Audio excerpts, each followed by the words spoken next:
Mabuhay Philippines! Welcome sa aking YouTube channel.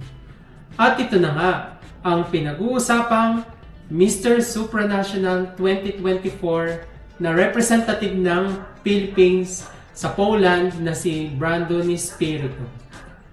At alam naman natin mga kamabuhay fans na si Brandon Espiritu ay kabilang lang naman sa 6 na kandidata ng Mr. Supranational na nagwagi bilang Mr. Influencer opportunity. At itong Mr. Influencer opportunity na ito ay nanalo. Sila yung mga nanalo sa YouTube challenge.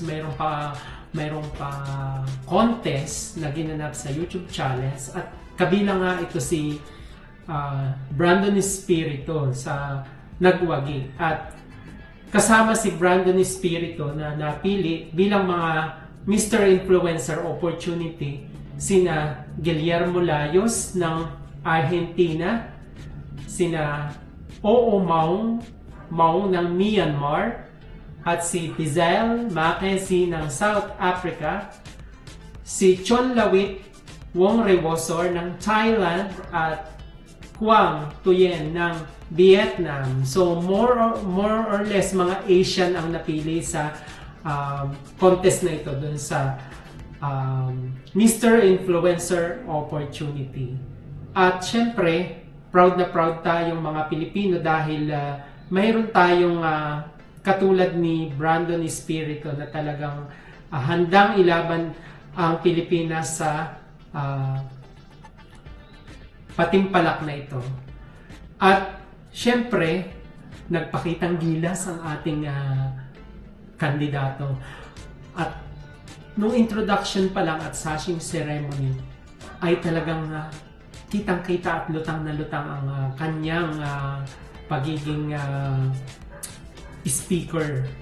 So, matalak rin pala ang lolo ninyo na makahawak ng mic. Tingnan nga natin mga kamabuhay Philippines ang kanyang ginawa nung how he introduced himself during the sashing ceremony or opening ceremony. Pakinggan natin. My name is Brandon Espiritu, your Mr. Supranational 2024, representing the beautiful, fun, and resilient country of the Philippines.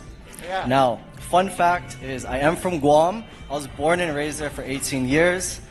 Not so fun fact, back in 2018 was one of my lowest points. I went through being homeless, living out of my friends' couches. Thank God I have good friends. But in that point in time, I was serving tables, I was hopping couches, and I was selling shoes out of my trunk to make a way.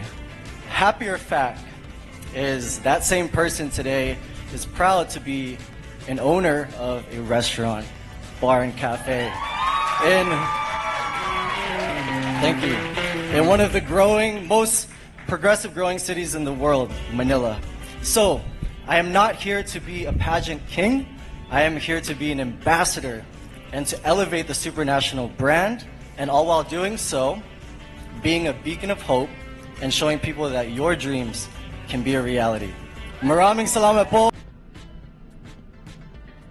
At yun na nga mga kamabuhay. My name is Brandon Espiritu, your Mr. Supranational 2024. Kita ng how he really communicate yung skills niya. Kitang-kita at lutang-lutang. Representing the beautiful, fun, ganito ang katangian na talagang and resilient country of the Philippines. At Now, pinakita niya yung kanyang talagang skills na talagang gandang-ganda ng skills niya. Pero hindi pa diyan tapos mga kamabuhay fans. Kasi binatikos ng maraming Pilipino ang kanyang introduction ng sashing ceremony. May mga Pilipino nagsabi na, o sige, palitan na lang, basahin natin yung comment.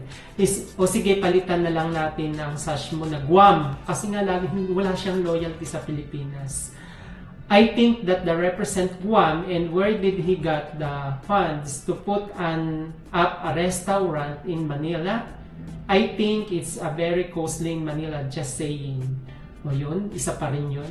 Born and raised in Guam, pero ang sash niya ay Philippines. O yun yung mga ilan lamang sa mga comment. Ito pa, narito pa.